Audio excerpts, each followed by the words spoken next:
Morning, guys.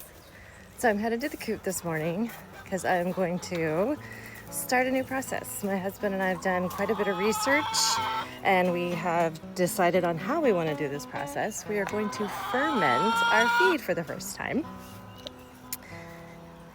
So I'm going to walk you through what we have decided on, and then we're going to document the process, see how it goes. So let's go make some feed. Okay, so we're gonna start fermenting feed, and we're gonna be doing pellet feed, and we use NatureWise, and we do the feather fixer feed, and then we have a blend of herbs that we add to our feed, very similar to the one that a lot of people like in Roosties, but we decided that for our purposes and within our financial budget, we're going to kind of mix our own, and so we will be adding herbs to the feed and fermenting both together. So let's take a look at our setup. So here's our dry feed, and it is recommended when you have chickens that are free ranging, which we do, they free range every day, they need about a quarter to a half a cup of food a day. And so we're going with a quarter cup first, since this is our first time. We want to kind of see how much this pellet feed expands, and so I measured a total of 20 cups because yes, we have quite a few chickens, and so we started with the lowest amount first so we can see what they need. And we have some dry food in another container that if we realize they need a little more, we're already set up to make sure that they get what they need. So what I found is that my pitcher that was sitting in the cabinet doing nothing, at 1 gallon, that's about 16 cups, which was great because when you flip it over, it has liters, and 1 liter is about 4 cups. So if I fill this up once to the gallon level, then I've got 16 cups, and then one more time to the liter, I've got my extra 4, and I dumped that in bucket number 1. So we're already good to go, and we mix our herbs in with our food, so they're already ready to go as well. So as soon as we get our dry food, and handy dandy little tip, and I'm sure a lot of people have posted about this, but just in case, we use a paint stirrer on the end of a drill, and we stick it in the bucket, turn it on, and mix it up, and it works really, really well. It works fairly quickly, and it ensures that we kind of mix everything thoroughly throughout the feed. So now I'm going to be going and adding the water, and something else that was recommended was adding mineral salt and apple cider vinegar with Mother. I looked into mineral salts, and a great option for that is just natural sea salt, not iodized. So I'm gonna go with that. It's more readily accessible and easy to get. Both of these I got at our local grocery store. Ours happens to be Walmart. It's the only large grocery store where we live. We're in the boonies. So I'm gonna start by putting about 3 gallons of water in there because my bucket is about a third of the way, maybe just a little over a quarter of the way. Say good morning. Say good morning, everybody. Say hello, hello, hello, hello. They're curious. They gotta check out what's mom doing. What's mom doing?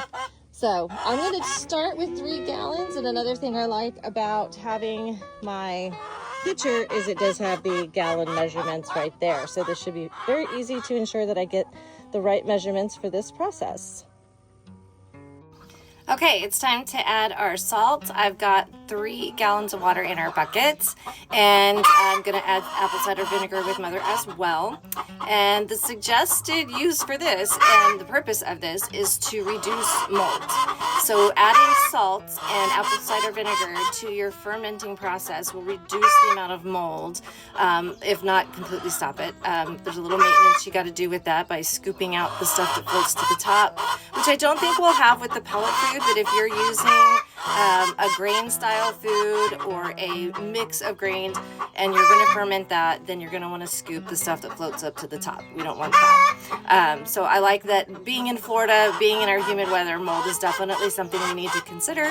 So I'm going to go ahead and add this to our bucket, and I'll come back and we'll close it out and get it ready to ferment. So we've got our 3 gallons of water. I have added 3 tablespoons of our sea salt, or you could use mineral salt. They're both pretty much one and the same. It's recommended to do 1 tablespoon per gallon of water. So I added 3.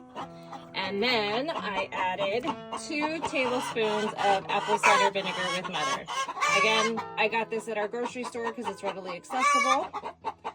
And that's the route that we're going. Again, this is to help reduce or prevent mold while you're doing the fermenting process.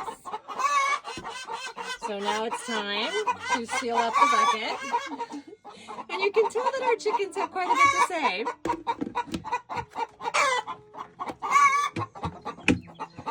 So it is also recommended that you seal it up, but not completely.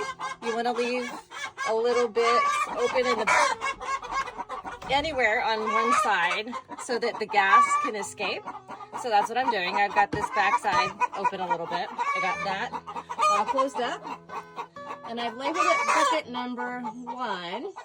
So we're starting that one today. Tomorrow we'll come in and start bucket number 2 so that we can feed this one when it's ready. The next day, this one we can put out because it will be ready. As soon as I dump bucket number 1, I will start it over.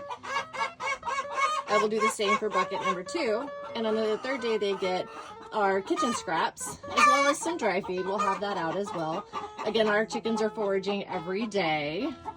They've got about a half an acre all to themselves. Okay, so we're done getting ready or starting our fermenting process. Remember what I was saying about humid?